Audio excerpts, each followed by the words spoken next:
Saudações, eu sou Júnior Melgarejo e você já parou para pensar sobre como o comportamento dos seres humanos é interessante?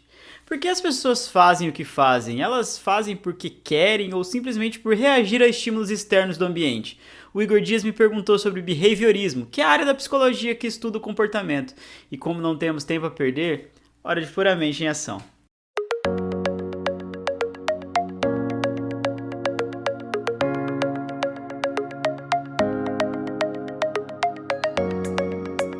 O comportamento humano sempre foi alvo de curiosidade de pensadores e estudiosos ao longo da história da humanidade, mas somente no século XIX, através de um trabalho do psicólogo John B. Watson, o behaviorismo teve seu início e posteriormente se tornou uma das três principais correntes da psicologia, juntamente com a psicologia da forma e a psicologia analítica. O behaviorismo, ou comportamentalismo, caso queira usar uma palavra da nossa língua, é a teoria psicológica que busca estudar o comportamento através de métodos e observações científicas que podem ser empiricamente observadas e não baseado em conceitos teóricos subjetivos da mente, como sensações, intuição e etc.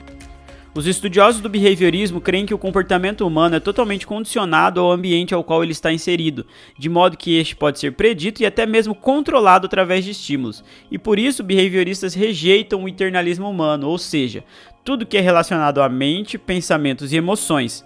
Para eles, nada disso existe. Já em relação ao behaviorismo, existem duas linhas de estudos, o behaviorismo metodológico, que foi difundido por Watson, e o behaviorismo radical, estudado por B.F. Skinner, que se opõe ao primeiro. Agora vamos ver um pouco de cada um e depois você me conta aí nos comentários qual que você gostou mais. O behaviorismo metodológico é a linha mais clássica, juntamente com o conceito de condicionamento clássico. Para ele, o comportamento, além de ser observável, também está em concordância com todos os observadores. Mas o que isso quer dizer? Simples, o ambiente é responsável por causar estímulos externos ao indivíduo, causando assim comportamentos no mesmo, de modo que tenta universalizar as causas desse comportamento. Watson defende que o comportamento pode ser completamente moldado, a tal ponto que seria capaz de fazer uma criança ter uma formação de caráter X, ou ainda exercer qualquer profissão que escolhessem para ela. Para provar sua teoria, que foi chamada de condicionamento clássico, ele fez um experimento que ficou bastante famoso e ficou conhecido como o experimento do pequeno Albert. O pequeno Albert era um bebê de 9 meses que foi exposto a um rato branco e outros animais peludos, como um coelho e um cachorro, além de algodão, lã, jornal em chamas e alguns outros estímulos, mas nenhum deles assustava Albert. Em seguida, novamente o bebê foi posto para brincar com o rato branco, no entanto, ao mesmo tempo, Watson fazia um barulho muito alto atrás de Albert, fazendo a criança se assustar e chorar. Após esse segundo passo ser repetido algumas vezes, o bebê passou a ter medo do rato, mesmo quando não era mais feito o barulho. Além disso, ele também passou a ter medo de outros animais peludos. Incrível, não? Agora, vamos falar um pouco do behaviorismo radical de Skinner, a segunda linha de estudos do behaviorismo, que em contrapartida ao behaviorismo metodológico, que busca universalizar as causas do comportamento, esse se interessa mais pela influência do comportamento na experiência individual do animal. Quando falamos de behaviorismo radical, falamos de condicionamento operante, que define que todo comportamento é influenciado pelos seus resultados. O que quer dizer?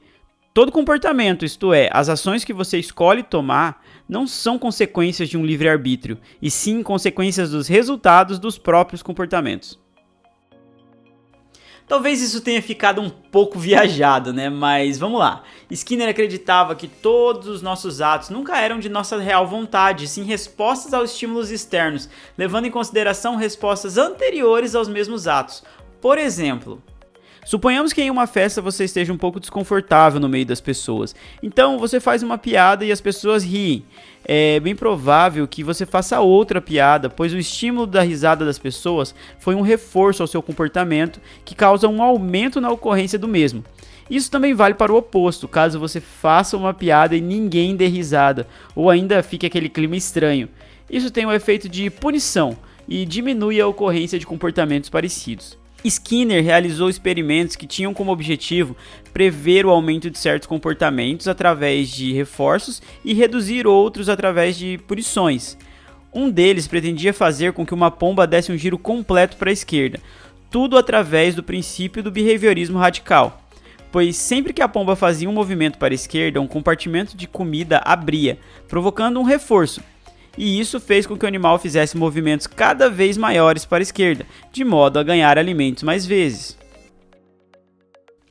A principal diferença entre as duas linhas do behaviorismo é que no clássico, aquele do pequeno Albert, qualquer estímulo neutro pode se transformar em um estímulo condicionado, produzindo um comportamento, enquanto no radical, o condicionamento dos comportamentos é causado pelas consequências que ele mesmo gera.